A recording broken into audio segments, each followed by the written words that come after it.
이 아침 주시는 말씀은 시편 48편 1절에서 12절 말씀 합독하십니다. 여호와는 위대하시니 우리 하나님의 성 거룩한 산에서 극진히 찬양 받으시리로다. 터가 높고 아름다워 온 세계가 즐거워하며 큰 왕의 성 곧 북방에 있는 시온산이 그러하도다. 하나님이 그 여러 궁중에서 자기를 요새로 알리셨도다. 왕들이 모여서 함께 지나갔으며 그들이 보고 놀라고 두려워 빨리 지나갔도다. 거기서 떨림이 그들을 사로잡으니 고통이 해산하는 여인의 고통 같도다. 주께서 동풍으로 다시스의 배를 깨뜨리시도다. 우리가 들은 대로 만군의 여호와의 성 우리 하나님의 성에서 보았나니 하나님이 이를 영원히 견고하게 하시리로다. 하나님이여 우리가 주의 전 가운데에서 주의 인자하심을 생각하였나이다. 하나님이여 주의 이름과 같이 찬송도 땅끝까지 미쳤으며 우리 오른손으로는 정의가 충만하였나이다. 주의 심판으로 말미암아 시온산은 기뻐하고 유다의 딸들은 즐거워할지어다. 너희는 시온을 돌면서 그곳을 둘러보고 그 망대들을 세어보라. 그의 성벽을 자세히 보고 그의 궁전을 살펴서 후대에 전하라. 이 하나님은 영원히 우리 하나님이시니 그가 우리를 죽을 때까지 인도하시리로다. 아멘. 우리가 즐겨 부르는 찬송 가스펠 가운데 그런 찬양이 있죠. 크신 주께 영광 돌리세. 하나님의 성에서 그의 거룩한 산에서 터가 높고 아름다워 온 세상의 기쁨. 저 북방에 있는 시온산 큰 왕의 성일세. Sing 할렐루야, sing 할렐루야, sing 할렐루야, 큰 왕의 성일세라는 가스펠 여러분 아시고 또 가끔 부르시고 좋아하시는 찬송인 줄 압니다. 이 찬양이 우리 함께 읽으셨던 시편 48편을 주제로 만든 찬양이고요. 특별히 1절, 2절을 가사로 한 찬양이죠. 우리 다시 한번 1절, 2절 말씀 읽어보십니다. 여호와는 위대하시니 우리 하나님의 성 거룩한 산에서 극진히 찬양 받으시리로다. 터가 높고 아름다워 온 세계가 즐거워하며 큰 왕의 성 곧 북방에 있는 시온산이 그러하도다라고 말씀합니다. 하나님은 찬양을 받으시기에 마땅하신 분이죠. 특별히 1절 보시면 거룩한 산에서 극진히 찬양을 받으실 분이다라고 말씀하죠. 찬양도 그냥 보통 받는 게 아니라 극진한 대접, 극진한 찬양을 받으시기에 합당한 분이 하나님이시다라고 말씀을 합니다.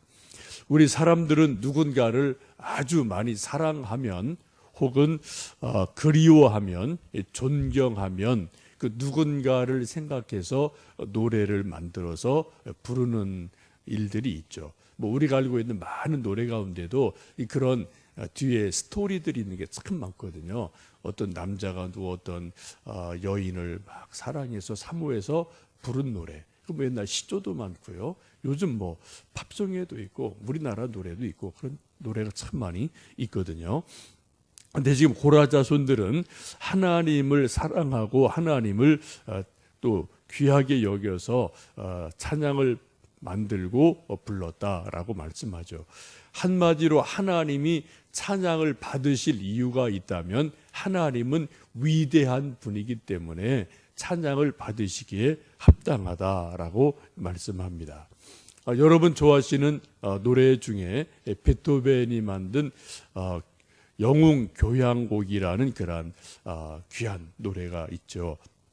이것은 이 베토벤이 나폴레옹에게 헌정하려고 만든 그런 곡으로 잘 알려져 있습니다. 나폴레옹과 베토벤은 한 살 차이예요. 나폴레옹이 한 살 베토벤보다 많거든요. 그 시대 같은 비슷한 유럽이라는 시대를 살아간 분이죠. 이때 대략 비슷한 시기에 살았던 유명한 분들이 있는데 철학자 칸트, 또 미국의 워싱턴, 또 문학가 괴테 이런 분이 비슷한 그 시대를 살았던 분들이고요. 또 우리나라 보면 이제 뭐 정조 임금이 또 그 같은 비슷한 시대에 살았던 분들입니다.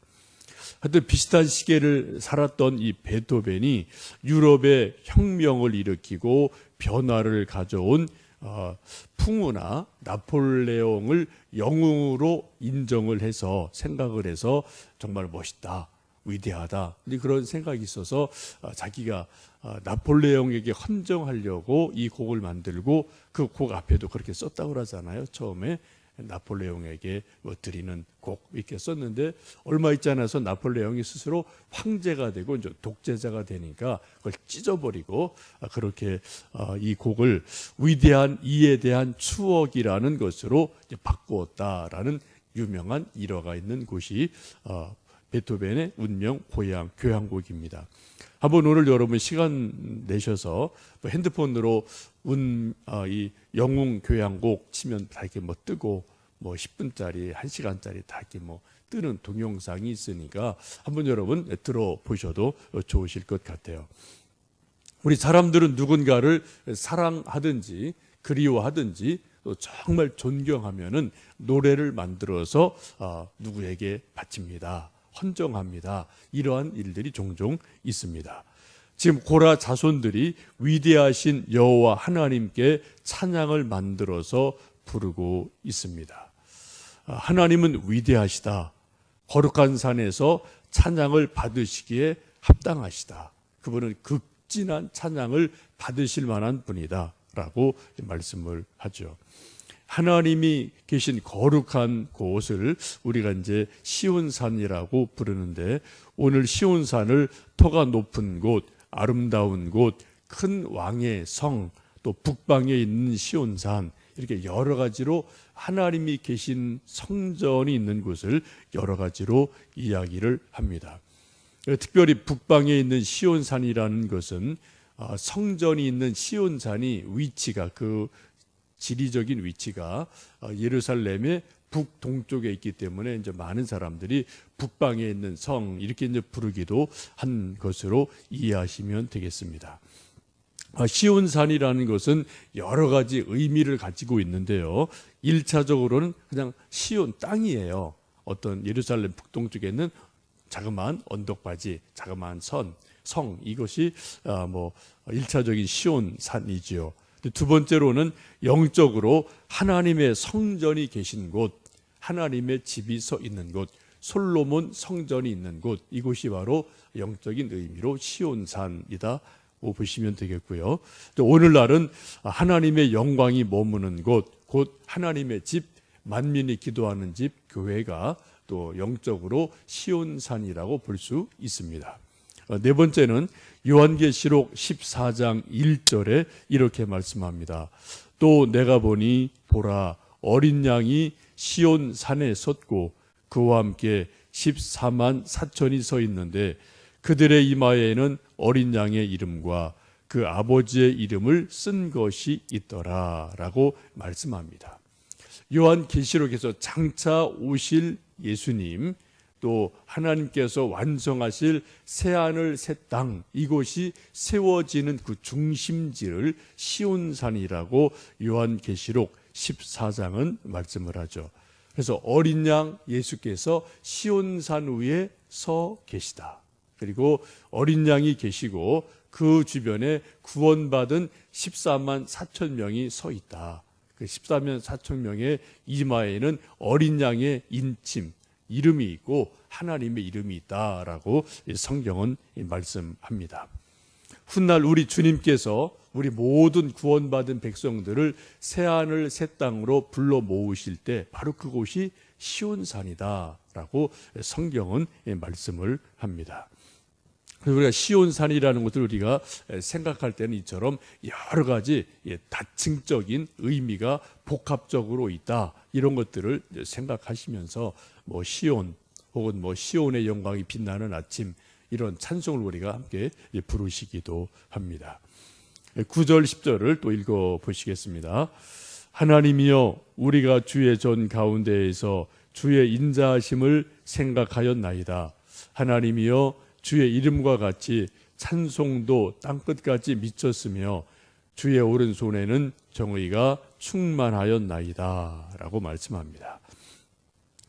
시온산에서 하나님을 찬양한 이 고라 자손들이 이제는 주의 전 가운데로 솔로몬 성전인 그 성전 가운데로 들어가죠. 거기서 예배를 드리면서 주님의 인자하심을 생각합니다. 성전에서 교회에서 우리가 할 수 있는 많은 것들이 있는데 이 말씀 9절 말씀을 보시면 우리가 교회에 나온다면 성전에 나왔다면 하나님을 생각하는데 특별히 하나님의 인자하심, 하나님의 자비로우심, 하나님의 사랑하심 이것을 우리가 많이 주의 집에서 생각을 해야 된다라고 말씀을 합니다. 하나님의 인자하심, 하나님의 사랑을 많이 생각하면 생각할수록 우리 속에서 나오는 것이 뭡니까? 저절로 찬송 소리가 나오게 된다는 거죠. 감사 소리가 나오게 된다는 거죠. 찬송이 여러분 무엇입니까? 하나님에 대한 사랑의 고백이 찬송이잖아요. 하나님의 집에서 주의 인자하심을 생각하면 생각할수록 우리 하나님을 사랑하는 찬송 소리가 더 커진다, 더 깊어진다, 더 멀리 퍼진다라고 보시면 좋겠습니다. 여러분 개인적으로 찬송 부르실 때도 우리가 그런 것 있잖아요. 어떤 때는 그냥 입술로만 찬송할 때가 있어요. 어떤 때는 머리로만 찬송할 때가 있죠. 근데 어떤 때는 우리가 가슴으로 찬송할 때가 있어요. 우리 개인도. 또 어떤 때 우리 영혼 깊은 곳에서 내 영혼의 그 깊은 데서 맑은 가락이 울려나네. 이 찬송처럼 우리 영혼 깊은 곳에서 하나님을 사랑하는 그런 찬송 소리가 메아리 쳐서 나올 때가 있음을 여러분 종종 경험하지 않으십니까? 오늘도 여러분 찬송 부르실 때 입술로 기본적으로 찬송 부르지만은 우리 마음에서 내 영혼의 극히 깊은 데서 맑은 가락, 감사한 찬송, 또 기쁨의 찬송이 흘러나오는 하루 되시기를 주님의 이름으로 축복합니다. 우리 교회 찬양대 아주 귀하게 찬양하는데요. 지난 주일 오후 예배 시간에 헌신 예배를 드렸는데 또 많은 분들 오셔서 같이 기도해 주시고 또 은혜를 받았습니다. 점점점 커지고 또 영감 있는 찬송을 불러서 또 앞으로 하나님 은혜 주시면 또 어디 연합 집회 같은 데서도 찬송할 수 있는 기회가 있고 또 지역사회에서도 찬양할 수 있는 기회가 있고 이런 기회가 있으면 좋겠다 그런 생각을 하면서 우리 찬양대 분들을 축복합니다. 여러분도 우리 교인들은 좀 기억하시고 기도해 주시면 좋겠습니다. 우리 개인 찬송도 점점 깊어지고 점점 커지는 것처럼 우리 찬양대의 찬양도 점점 깊어지고 높아지고 커지면 좋겠고요. 우리 또 개인 부르던 찬송이 이제 순모임으로 여러 순원과 더불어 찬송을 부르는 것이 있고요. 또 이것이 이웃 사람들에게도 같이 불러지는 것으로 찬송 소리가 커지고 또 더 멀리 이웃에게까지 퍼지면 좋겠습니다. 요즘은 좀 희미합니다만 옛날에는 크리스마스 캐롤을 부르면은 25일 새벽 성탄 새벽에 이곳저곳에 이제 우리 교인들 집에 가서 집 안에서 집 앞에서 찬송 부르면은 믿지 않는 옆에 사람도 자연히 듣거든요. 그래서 오늘 크리스마스구나 이런 것을 자연스럽게 이제 알 수가 있었는데 언제부터인지 좀 크리스마스 캐롤이 이제 불러지지 않아서 좀 아쉬운 점이 우리에게 있죠. 우리가 무심코 부르는 찬송 소리가 어떤 때는 옆에 있던 사람이 지나가던 사람이 우리가 부르는 찬송 소리를 듣고 그들 시들은 영혼, 잠들었던 영혼이 깨어날 때가 있습니다. 여기 안산 가면은 안산 동산교회라고 꽤 유명한 교회, 또 큰 교회가 있죠. 김인중 목사님이라는 분으로 많이 목회도 잘하시고 훌륭한 분입니다. 근데 그분 간증 들어보면은 그런 간증이 있어요. 옛날 대학 다닐 때 기숙사에 이렇게 머물고 있었는데 그때도 이제 믿음 생활하는데 좀 식었던 것 같아요. 근데 어디선지 어떤 방에서 막 이렇게 찬송 소리가, 이분은 뭐 신학생 아닙니다. 서울대 나온 분인데 어떤 기숙사방에서 막 누군가 찬송 부르는 소리가 밤에 이렇게 들리더라는 거예요. 그때 제가 막 괴롭고 힘들 텐데 그 찬송 소리를 우연히 이렇게 막 이렇게 바람결에 창문 너머 들려오는 찬송 소리를 듣고 자기 시들었던 영혼이 확 살아나면서 나도 예수님도 더 잘 믿어야 되겠구나. 근데 그런 도전을 막 받으면서 예수님을 더 잘 믿게 되는 아주 결정적인 중요한 계기가 있었다. 이제 그런 얘기를 하는 것을 제가 좀 전에 들어본 적이 있습니다. 누군지 모르죠. 근데 하여튼 누군가 불렀던 찬송 소리를 듣고 죽은 영혼, 시든 영혼이 살아날 수 있거든요. 여러분 가정에서 좀 할 수 있으면 여러분 설거지 하실 때 혹은 뭐 엄마들 또 이제 가사 살림 이거저거 하시면서 또 우리 아버지들 뭐 신문 보시면서 좀 그런 거 불러보시면 좋겠어요. 여러분 그냥 뭐 감사해서 즐거워서 이런저런 찬송 부르시면은 우리 가족들이 듣거든요. 애들이 듣거든요. 저도 그런 게 있어요. 어릴 때 시골에서 아버지 마당에서 일하시고 이거저거 뭐 이제 정리하시면서 찬송 부르시던 몇 곡이 있거든요. 저도 지금 그 가락을 기억을 해요. 그리고 뭐 빗질 하시면서 마당 쓰시면서 이런저런 찬송을 뭐 이렇게 좀 흥얼흥얼 거리시는 거죠.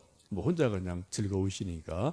근데 그런 것들이 여러 번 반복해서 들으니까 아버지가 이런 찬송을 좋아하셨구나. 지금도 제가 기억이 나거든요. 여러분 오늘도 댁에서 설거지 하실 때 혹은 또 뭐 이거저거 있을 때 불러보시고요. 조금은 의도적으로 하셔도 좋아요. 왜요? 우리 자녀들한테 우리 가족들한테 찬송 부르는 거 우리 믿는 거 다 아니까 뭐라고 할 사람 없잖아요. 약간은 의도적으로 찬송을 여러분 계속 한 곡을 반복해서 한 달, 두 달, 1년 불러보시면은 자녀들이 가족이 우리 엄마가 이런 찬송 좋아하는구나, 우리 아빠가 이런 거 좋아하시는구나 기억이 될 거예요. 그래서 자연스럽게 기억이 되거든요. 그래서 우리가 찬송을 통해서 하나님을 찬양할 뿐 아니라 우리 가정에 어떤 신앙 교육 또 찬양 교육도 될 수가 있을 줄로 믿습니다. 이렇게 하나님의 이름을 높여드리고 찬송을 부르는 우리에게 하나님께서 아주 귀한 약속을 하십니다. 14절 말씀을 읽어보십니다. 이 하나님은 영원히 우리 하나님이시니 그가 우리를 죽을 때까지 인도하시리로다. 아멘. 참 귀한 말씀이죠. 하나님은 영원하셔서 우리 영원한 하나님이신데 그 하나님이 우리를 어떻게 해요? 죽을 때까지 책임져 주신다. 죽을 때까지 인도해 주신다. 붙들어 주신다라고 성경은 말씀합니다. 정말 감사한 말씀이고 약속입니다. 우리 선생님들 학교에서 학생들 맡으면 1년 책임지면 그만이에요. 더 이상 볼 거 없어요. 요즘 뭐 학생들이 워낙 많고 또 뭐 아이들이 거친 애들이 많으니까 저희 이제 매제도 학교 선생님인데 얘기 들으면은 별로 애들한테 애정 없더라고요. 그냥 공식적인 것만 거의 하는 것 같아요. 많은 선생님들이 1년 뭐 별 큰 사고 없이 그냥 1년 때우면 끝이죠. 뭐 선생님들이 그렇죠. 뭐 이런 것들이 있는 것 같고요. 그런데 우리 부모님들도 자녀를 책임지고 뭐 이렇게 여러 가지 돌보지만 뭐 여러 가지 끝까지 영원히 책임 못 지거든요. 또 친구도 또 좋은 멘토도 사장님도 우리를 영원까지 책임 못 지거든요. 근데 오늘 말씀 보시면은 하나님이 우리를 어떻게 해요? 죽을 때까지 인도해 주신다. 죽을 때까지 책임져 주신다. 죽을 때까지 붙들어 주신다라고 오늘 말씀을 하고 있습니다. 오늘 이 아침 여러분 이 좋으신 하나님을 생각하시면서 또 아침부터 저녁까지 우리가 알고 있는 찬송을 좀 여러분 정말 극진한 마음으로 하나님 찬양하는 마음으로 찬송을 불러보시고요. 또 우리를 죽을 때까지 인도하시고 책임지시는 하나님께 감사하고 하나님 내 인생을 죽을 때까지 책임져 주세요. 또 내가 죽은 이후에라도 우리 아들과 딸, 우리 자손들 또 하나님이 대대로 책임져 주세요. 인도해 주세요. 그런 간절한 기도를 드리면서 하나님을 찬양하는 복된 하루 되시기를 원합니다. 함께 기도하겠습니다.